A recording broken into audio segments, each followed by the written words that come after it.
this. All right, all right. Kids yelling in the background. I understand, Jacob. One of the great things about this class is because, or probably all online classes, is you learn how to deal with things in the real world. You are frequently going to have teams that are just spread across the world, and background noise is going to be a natural part of it. And you're going to have to learn how to deal with that, whether it's kids or kids. I've had crying babies on these meetings, and I think that's how it is. You may have seen there's a British journalist that was doing a interview for the BBC a while ago, or a gentleman with the BBC, and his 2-year-old came waltzing into the video like he was the king of the world, and the mom came diving in after him, dragging the kid out. So that's okay if we have children. Just be better than some people in sacrament meeting and let the kids just keep crying. I guess that's a pet peeve. All right, here we go. CIT 261. What have you gotten yourselves into, you guys? I hope you have some idea after my email that I sent out. I think it is very different than a lot of the other classes you've had, which is why I send the email out, because I really don't want you to be surprised by it. And I don't want you to, I don't mean this in a negative way, I don't want you to complain about it because you didn't understand. I want you to appreciate what the class is and what it is not, because it can be very frustrating if you have misunderstood what the class is about. So in a nutshell, the class is web application development for a mobile device. We're not doing iPhone, we're not doing Android. So you're not going to learn how to do native applications for those devices. However, in my opinion, I think the future is going to be more of the mobile device applications like we're developing rather than something that is native to the iPhone or the Android. I wrote an application for the iPhone. It was on the App Store. And the people I did it for, they said, okay, we now want it for the Android. And I said, it's going to take just as much of an effort for me to do it on the Android. And I wish I had had the experience with this class, and I would have done it as a HTML application using Canvas, and it would have worked on both devices. So anyway, one of the problems I have is I can be very verbose, and I apologize for that. Here's my verbose story. I was a bishop, and it was the Aaronic priesthood commemoration evening, and the only thing keeping the boys from s'mores and hot dogs was Bishop James talking. So I said, I'm just going to say a few words, and I launched into my talk about how important the Aaronic priesthood is. And one of the boys said, Bishop James, you said just a few words.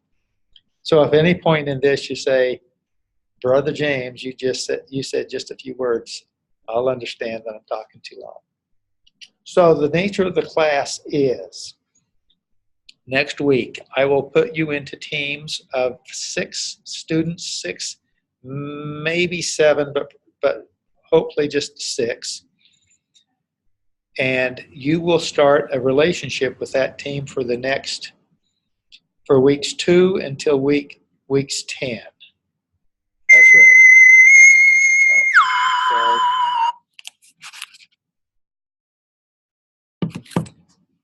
One of my facilitators for the Self-Reliance Program initiative. So for those 9 weeks, there are 13 topics in the class. There's JavaScript, local storage, AJAX, CSS animations, transitions, transformations, triggering CSS actions using JavaScript. And I know I haven't named all 13 of them, but they're in iLearn. This week I will send you a spreadsheet. And that spreadsheet you will put, I have down the side are the list of the 13 topics, and across the top of it, you'll put the names of your team members. And so for the next 9 weeks, every week, you will have 3 different students teaching one of the topics. So that means you have 3 students every week for a period of 9 weeks. That's 27 teaching opportunities for 13 different topics. So each topic will be covered at least twice. Some topics probably don't need to be covered more than once. JavaScript, you're going to see JavaScript every single week of the class, so I don't know that you need to have anybody spend a lot of time on it. Hopefully you're already familiar with it. So for those 9 weeks, you will have somebody research, a different person, different people every week, research a topic. Somebody's going to research local storage, and they are going to give a 15-minute presentation on local storage. And they will probably not go into it very deep. And then 2 or 3 weeks later, somebody else is going to teach a lesson on local storage, and they'll take it up a level. And where the first person only talked about how to save a string or a number to local storage. Well, hopefully the next person will take a JSON object and show how to persist that into local storage and how to retrieve it out, convert it back to a JSON object, and put that data on the screen. So you should take whoever taught on week 3, 4, and 5, take their code and magnify it, add something more to it, and show something more detailed with it. And so over the course of those 9 weeks, you're going to get more information and get more details on each of the topics. And after about week 5 or 6, you're going to give me your spreadsheet. You're going to say, this is what our team is going to do for the next 9 weeks. Well, you're not going to stick to that schedule because you're going to find out you need to do some of them more and some of them less.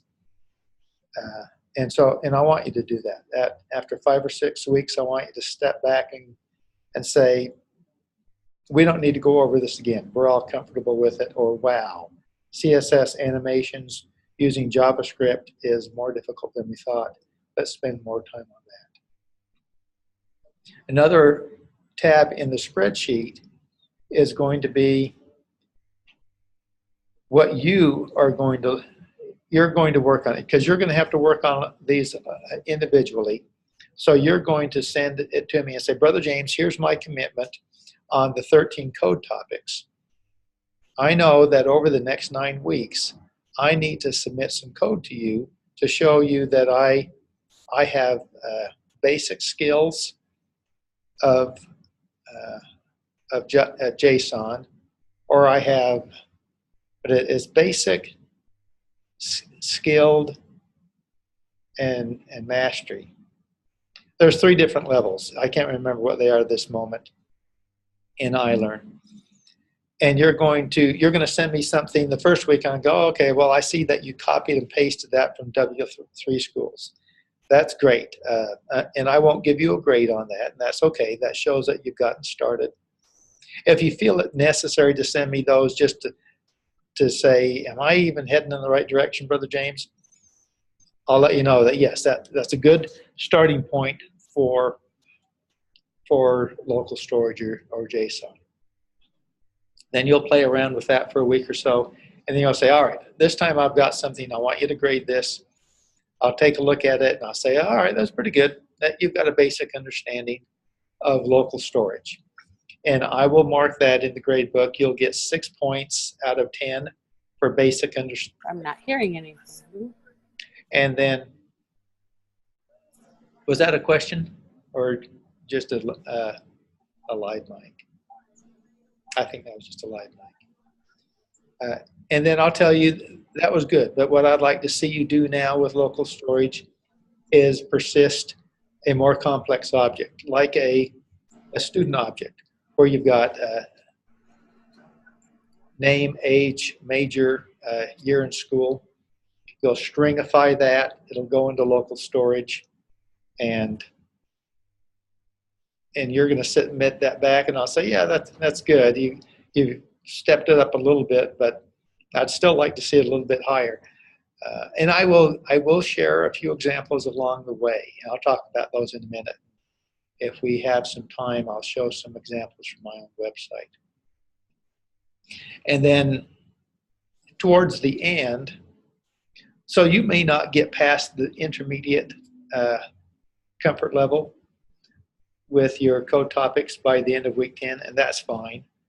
And I'll talk about weeks 11 through 14 here in a sec. But, so for weeks 2 through 10, you are going to you're going to submit code to me on a regular basis. Along the way, that's only a third of your grade. The other third of your grade is professionalism. And that is your interaction with me, your interaction with your team, helping your team members outside of the class, communicating with them, sharing code topics, things that happen outside of the team meeting. That's the other third. That's the most important third of your grade. And if you wait until week 10 to start turning code in, and I've had students wait until week 11 and 12 and 13, your professionalism is going to be abysmal. You're going to take a very hard hit on that. So if you appreciate repentance, you will love this class. If you think, I think repentance is the best thing in the world, and I'm not afraid to repent, then you'll do it. You'll do okay. That means on week 4, you're going to turn something in. Say, Brother James, this is everything I know about local storage. And I'm going to go, man, you don't know very much, do you? But you've started. Here's what you can do to improve. And so it'll give you a chance to improve. That's all repentance is you get to change your life and get better and better. And so on week 6 or 7, you're going to say, Brother James, I'm putting it all out there again. What do you think of this? I'm going to go, that's better. You did better than what you had 3 weeks ago. Here's what you can do now to get full points on this. So if you appreciate repentance and you're not afraid of feedback, criticism is not a negative word. I will critique your code, and I will give you some feedback on how you can do better so that you can show mastery in that code. Then you'll be happy with this class. I've had too many students that didn't want to turn in something that wasn't perfect. I thought, just get it turned in. Show me something right now, because your scores in professionalism is dropping all the time. Now, think of me as your boss. If you are not letting your boss know what you're doing, your boss is sitting in her office and she's thinking, what's Carlos doing? What's Rudy doing? I haven't heard from them all. We haven't heard from them for weeks. I don't know if they're just sitting in their office goofing around. So I want to know what you're doing. That doesn't mean I want you to turn all 13 topics in every week. Make my life easy. Do it every other week. Give me a couple examples, and I'll give you feedback on every single time you turn something in. I will not. Oh no! You can't hear me? I just saw some. You can't hear me? I thought you guys could hear me. Oh, okay, Carlos. I can hear you. Oh, okay, great. I just saw a couple of people.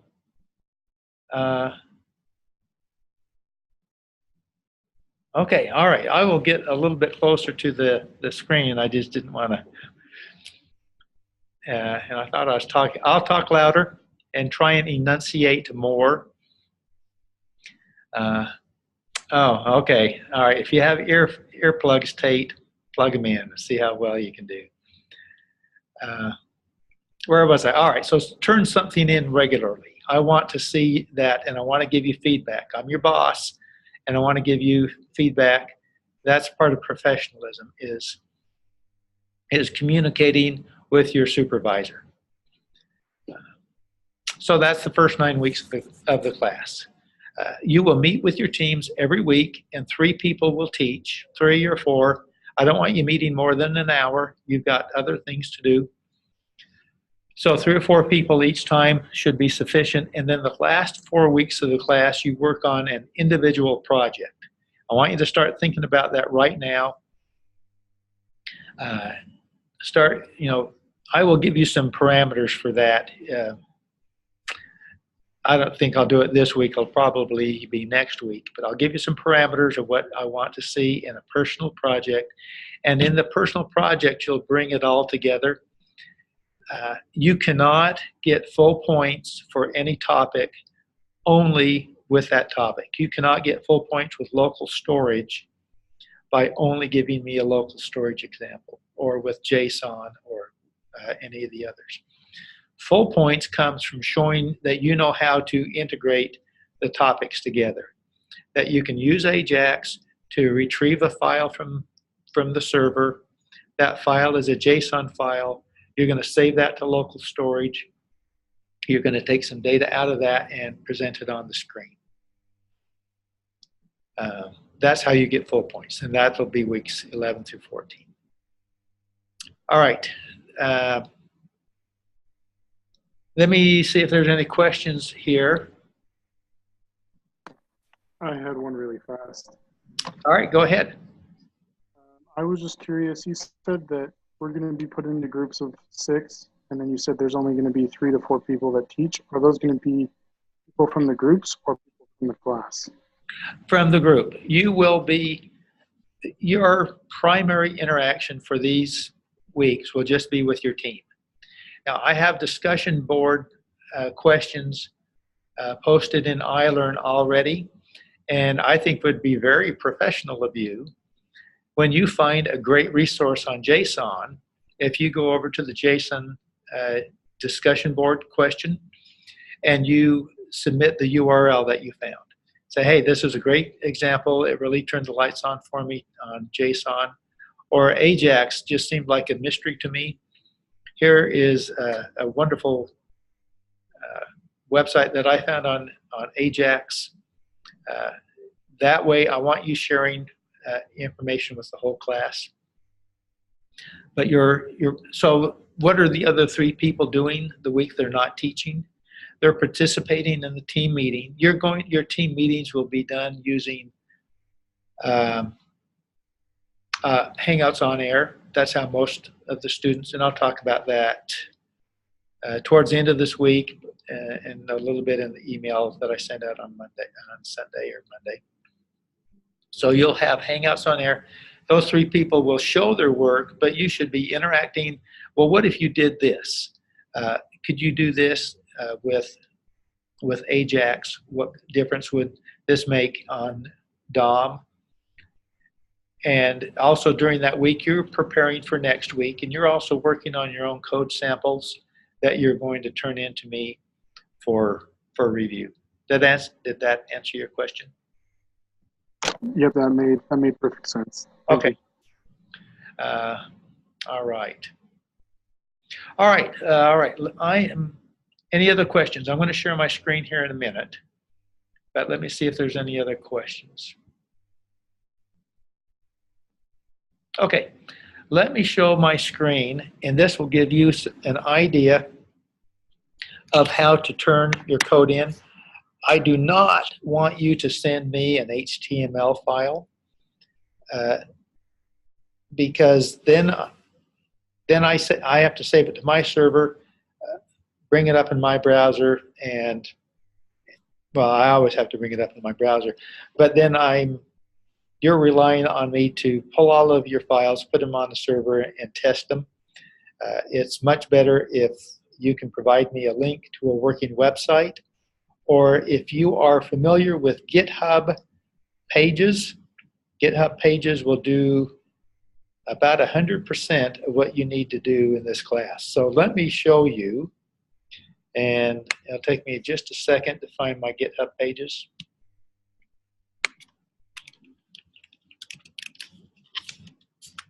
There we go. All right, share screen.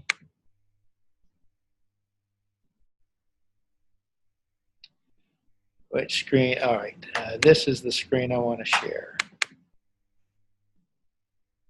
All right, can you see this screen? because I still see my image. Somebody unmute. Yes, I see it. Okay, great. Thank you, Don. All right, this is my GTJames at gtjames.github.io. If you type that into your browser right now, it'll take you to this page. I have a repository called GTJames. My user account on GitHub is GTJames, and I created a repository called gtjames.github.io. Do you know what? I just realized there's a classroom meeting next door. I'm going to go shut my door. I'll be back in just a sec.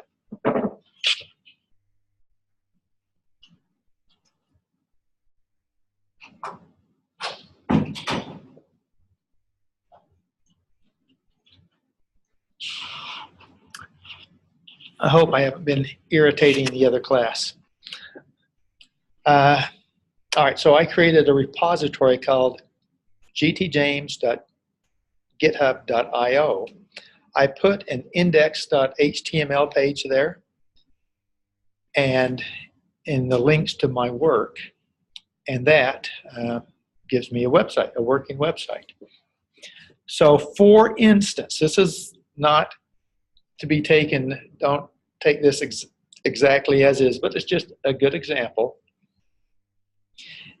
Some of you are very creative with graphic arts, and you're going to do wonderful websites, and they're going to be very impressive, and that's great. I am a programmer, so mine doesn't look very pretty. But this is as simple as it needs to be. You can say, all right, in fact, there's my description here, just everything I was just saying. You might have 13 links to the topics that are for this class. JavaScript, DOM, local storage, CSS, different flavors of CSS, Ajax, and so on. And you could say, all right, so this JSON, here's an example. You could say, even put a comment over there, comments to Brother James. This has not been reviewed. Please take a look at it and give me a score. You're going to give me a URL. I don't want you to give me the URL just to this page. You need to tell me what you worked on. Don't make me guess. You know, of the 13 links you have there, don't make me guess which one to click on. So you're going to send me a link to just one of these items. And you might have a note there that says, this one has not been reviewed. And then you might have a note to yourself on the next one. This one's been reviewed. I got a score of disagree. This is back in the day when I learned had disagree, agree, strongly agree was how you got graded. I'd need to update the wording there. And then this one's ready for re-review. So here we have a JSON example. What am I showing here? Oh, okay. This is a real example. Obviously, it's not a real example. Over here, I have some real examples. This is code that I use for playing around. So here, let's take a look at this piece of code. Over here, we have the link.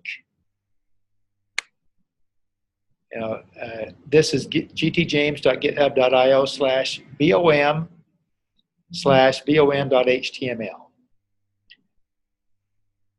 And you would give me that link and say, Brother James, this is my JSON and Ajax example working together. And just to give you an example of what you can do with JavaScript, this code is only a couple of hundred lines of code long. I'm going to read the entire Book of Mormon right now. 1, 2, 3, 4, 5, 6. All right, 6 seconds to read the whole Book of Mormon. And what I did in those 6 seconds, I read every word in the Book of Mormon, and I categorized, and I did a word count. So the word "and" appears 364 times in the Book of Mormon. And so on and so on. You can see that "an account written by the hand of Mormon upon plates taken." These are the words as they appear in the Book of Mormon.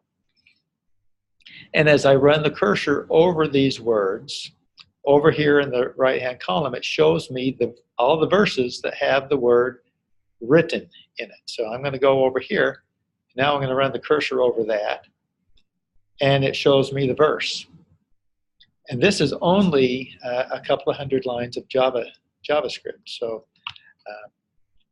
and then I can click on Word, and it will alphabetize the words. So Zoramites is the largest word in the dictionary. What's the most frequent word in the Book of Mormon? The. Oh, there's a big shock. So there is the word order of the frequency word order for the Book of Mormon. And then one last thing, if I put in "and it came to pass," if you put underscore between the words, it'll look for that phrase. How many times do you think "and it came to pass" appears in the Book of Mormon? 1,071 times. And there they all are. So anyway, this is a little bit of an example of what you can do with your website. And it's an example of what you can do with the topics in this class. So I've got a couple of these, and I will talk about them over the course of the semester. I'm not going to talk about them at first, because some of them you wouldn't appreciate yet, and I want you to do your own research as time goes on. So this is what your website could look like. CSS animations, nothing there. So again, some of these are just dummy examples of what you could have. These are links. I don't want to give you everything that you would learn. I want you to learn it on your own. So I've got some pretty jazzy examples here. I think they're pretty jazzy. I had a great time doing the Book of Mormon. That was a blast. I actually have a couple of presentations I will share with you on how to do a presentation. I'm going to pause here for a minute. How do I see chat? Let me bring up. Any questions about the website? If not, I'm going to stop the screen sharing. But I'm going to wait here for a minute and see if you have any questions about this. This is the primary way that you're going to communicate to me on what your work is. I said, Brother James, here's my link to CSS transitions. Take a look at it. I don't want to see your code. I want to see things working. I want to see things moving around. I want to see cards flipping and such. So, and then I will right-click View Source to take a look at your code. But the big thing, think of me as your mom. Mom, this is what I'm doing with CSS animations. And your mom should be able to look at that and go, oh, that's nice, dear. I see colors changing and things moving. And then myself, after I see that, oh, all right, I can see that there's some good CSS work there, I'm going to right-click and view source. All right, Don is asking, is the Book of Mormon example an example of the end of semester project or the type of project you expect for each of the 13 topics? Oh, no, Don, each of the 13 topics are pretty much standalone. I want you to evolve them towards something richer and more complicated. But what I showed you there for the Book of Mormon, that would be a worthy example of the end of class project, except, huge exception on this one, there is very, very, very little animation. There's very little animation. I had to think what I've got working on there. So the end of project, good question about the end of class project. End of class project, 3/4, 75% of your grade is based on CSS, animations, transitions, transformations, because we do want you to think about the mobile device world. How much can I get done on this real estate? And that means using movement and color and image transformations in order to communicate to a user, because you don't have a lot of space there for text. I don't have a good example, I don't think, of any animation here. No, I don't. I don't. But the project is mostly heavy on transitions. What browser should we validate against? Is Chrome okay? Yes. CSS works differently on, there are different CSS syntax to use for different browsers. It's terrible. These companies need to get their act together and use a standard one. But I'm not going to expect you to have your code work on Safari, Chrome, Edge, I hate Edge, or Internet Explorer or Firefox. So it is very helpful if you tell me, Brother James, this works on Chrome, or this works on Firefox, because I spend a lot of time trying to find the browser that the student used. So it'd be a very huge help to me if you said, I get this. Now, at some point, I'm going to tell you, I want to see you do this on 2 different browsers. I want to see that you are aware of the different WebKits that are required to make something work. But I'm not going to have you do that for every single browser that's out there. I've tested it on 4 different browsers on 2 different operating systems. So you're doing me a big favor if you say, Brother James, this works on Safari, on my MacBook. That'll be a big help to me. See how verbose I can be? You should be very glad I don't teach a lecture every week for this class, because I would drive you crazy. All right. Most importantly, we want it to work on multiple mobile devices. Yes, right. The code topics don't have to be so tablet and iPhone or phone centric, but your application does. I want you to show me an example where you think inside the box, think inside the real estate available on your device. Good question, Jacob.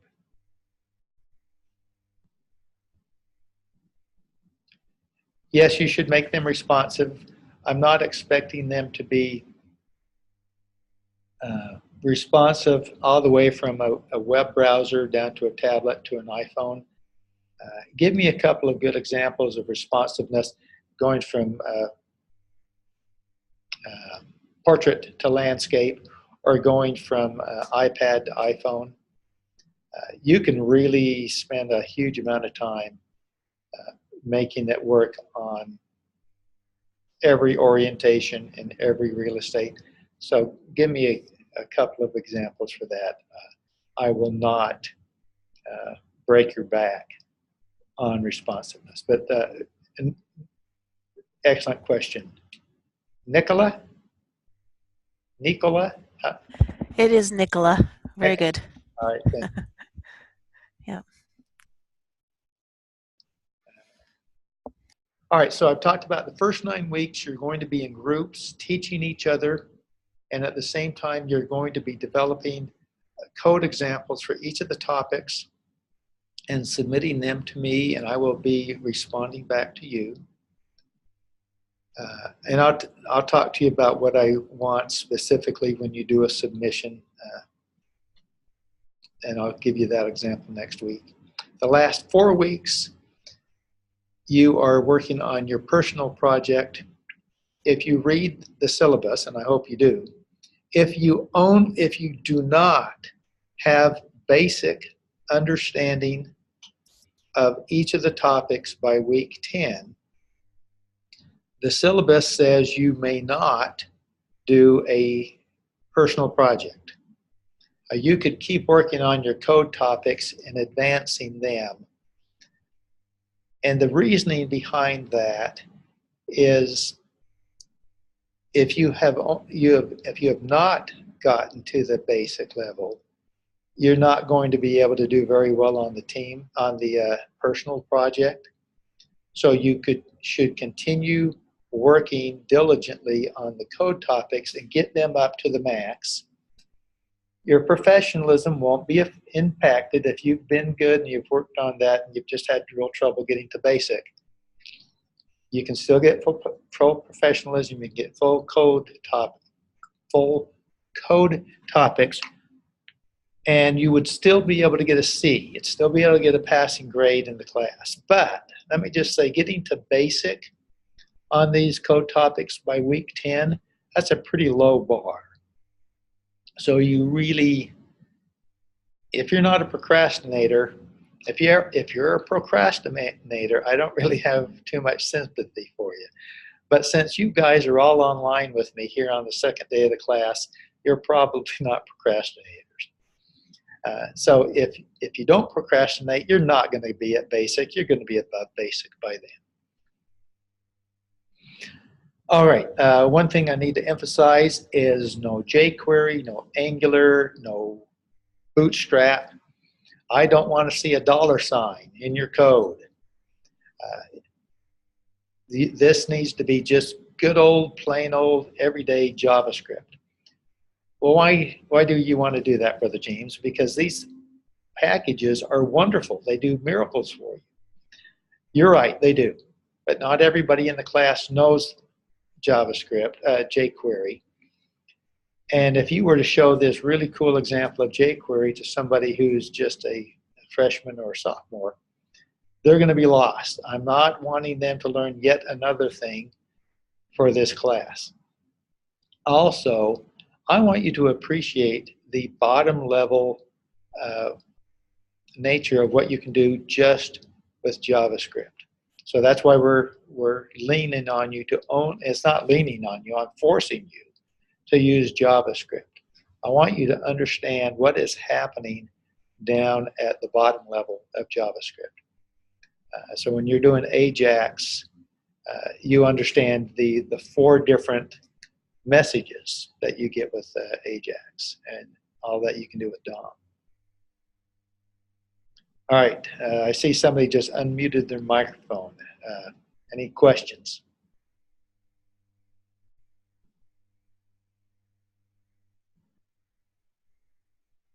Okay. All right, so I told you about the first 9 weeks. That is teaching each other and preparing code examples to share with me for the code topics. No jQuery, no Angular, no Bootstrap. The last 4 weeks you are working on your personal project. And then all during the 14 weeks, you are keeping track, and I'll talk about this in more detail in an email. You're keeping track of your learning process. What are you learning about learning on your own?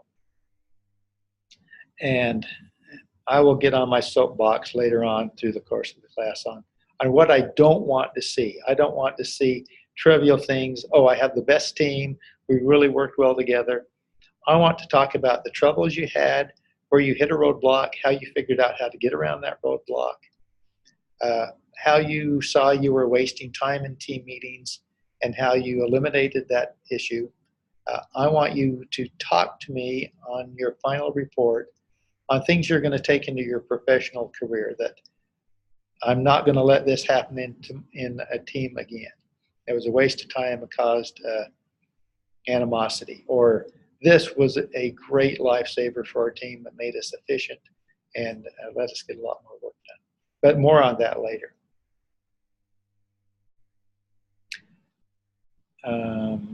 I will send an email every week. I will not inundate you with emails. I try not to make them very long. They usually tend to be 2 pages. and I will send them to you in an email, and I will post them in the announcements. They'll be identical. So I'll put that in the email and in the announcements. You can always find them there. Brother James, what if my team is a disaster? This class is not only about working in teams, it's also about getting things done. If your team's a disaster, I will do an emergency transfer. And if you've got 3 team members that are never showing up, I will take them out of the team and they will not belong to a team until they come back to me and say, Brother James, we've repented. We're going to participate. We will be worthy contributing members of the team. And I will put you in a team where you can have some good interaction and support from each other. I will not wait forever for that to happen. Around week 3 or 4, you can send me a private message and say, Brother James, this is bad. No, these other people are not showing up.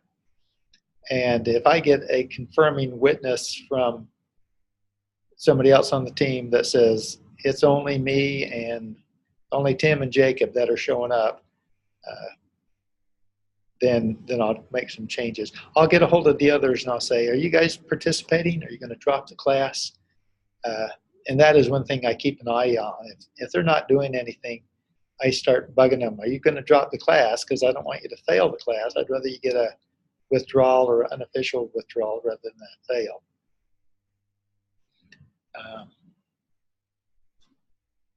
You're welcome. Let's see. One last thing. Honestly, this is one last thing, and then you can answer your questions, and then you guys can go be with your families. What was the last thing? Time zones. For instance, Rudy, you are, what country are you in, Rudy?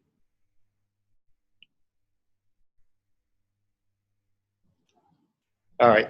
Rudy I'm in time zone Central, which is -6. Rudy, I happen to know, is in, I think, Central Europe, which is time zone 2.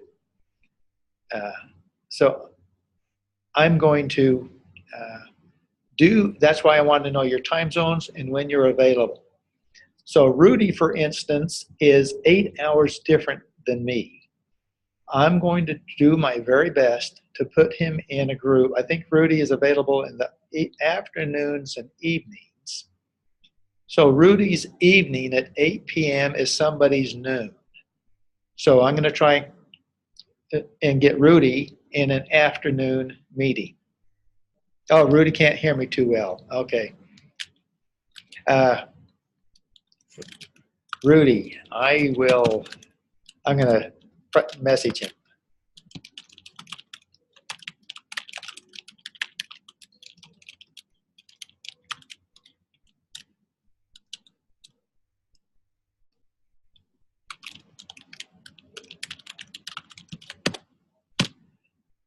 Knowing your time zones and your time and your meeting availability lets me put you in a team that fits. I don't want to put Rudy in a team with somebody in Hawaii. And I don't know how many foreigners we have, but we're all foreigners in BYU, Idaho. We have people all around the world. I've had students in Mexico, Peru, Brazil, and Africa, and different European countries, as well as you Hawaiians and Alaskans. So I'll do my best so that you can meet with the team. I am done talking. It's now your time to ask questions. I will post this once I figure out how to post. I'm going to stop sharing. Stop screen sharing here. I'm going to post this when I figure out how to do that, so other people who were not able to attend will be able to listen.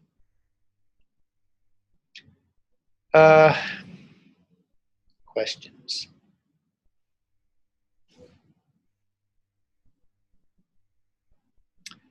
Yeah, Don, I was not a big fan of Adobe. It only worked with certain browsers. And this one uses I'm a fan of the Apple, so I use Safari.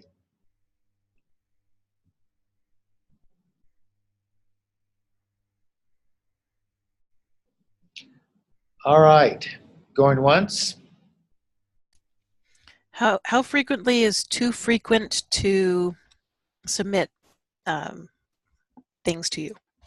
Well, you've got 13 things that need to be submitted. You can submit 2 or 3 at a time. Okay. Don't throw junk at me. If you got 2 or 3 or 4 that are good and ready to go, that's fine. And then, if you're submitting a lot and get done early, that's fine with me. That's okay. Also, one other thing. I love to debug code. Few things give me a greater thrill than beating the code up and making it bend to my will. And that usually means doing a lot of debugging. However, I do not like debugging your code. So please make sure it works. And I love you guys, but I've had students that have sent me code. They're just shooting in the dark, and it doesn't work. I'm happy if you work with your team members to try and figure out how to make it work. And then if it just doesn't work, say, Brother James, take a look at this for me. It doesn't do this. Then I'll take a look at your code. But do not submit something in iLearn that is broken. If it works on Firefox on the Windows machine, I'll test it on Firefox on Windows. But if you say it works on Firefox and Windows and it's broken when I look at it, then if I'm in a good mood, I'll right-click on it and I'll tell you, hey, line 62 has an error on it, and it looks like you got a typo. But if it's later in the semester and I've got 30 people to grade that weekend, then I'll just say it didn't work. So, one thing I'll spend some time on next week is how to use the debugger in a browser, and everybody should learn that on week 2. I think a lot of students don't know how to debug in a browser, and it's a piece of cake.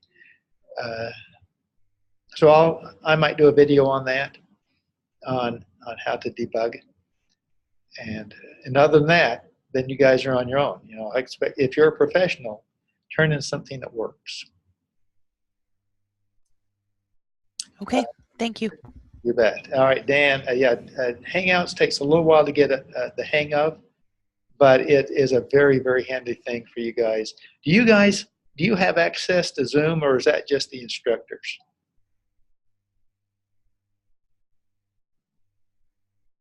Okay. I think it's just you. Okay. All right. Then Hangouts is the thing for you. All right.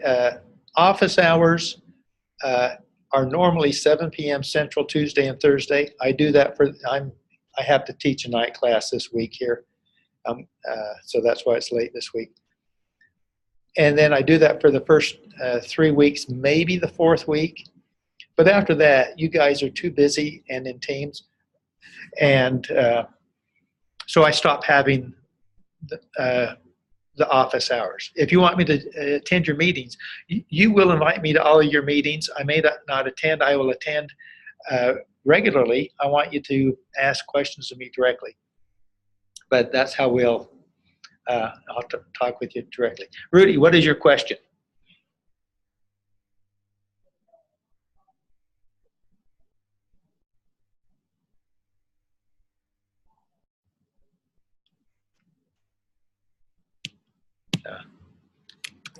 My question is about the GitHub pages.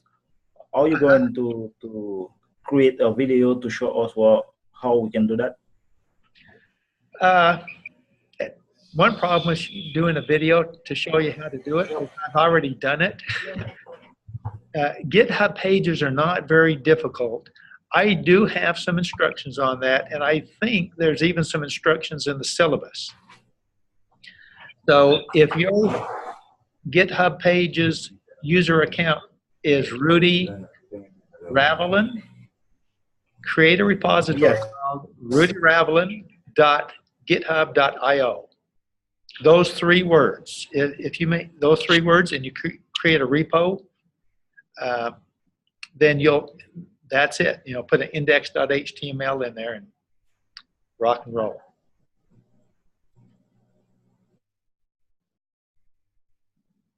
Okay, all right.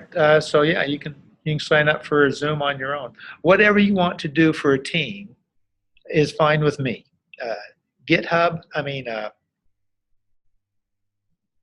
Hangouts or Zoom.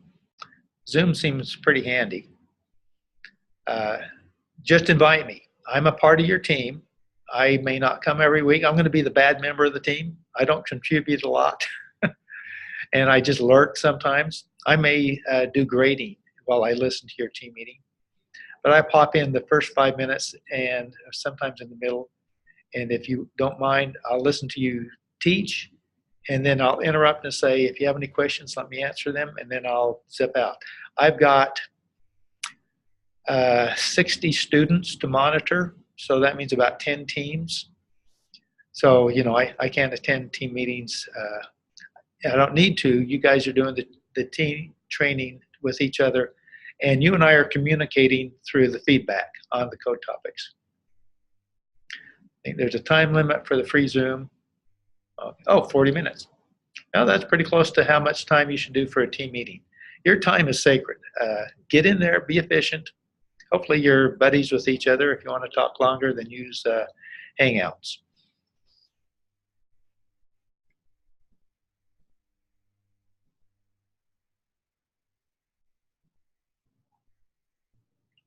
All right. Clock's ticking. Going once. Twice. 3 times. All right. So now, that's how I stop the recording. How do I get a link to the recording? All right. Well, I'm going to stop.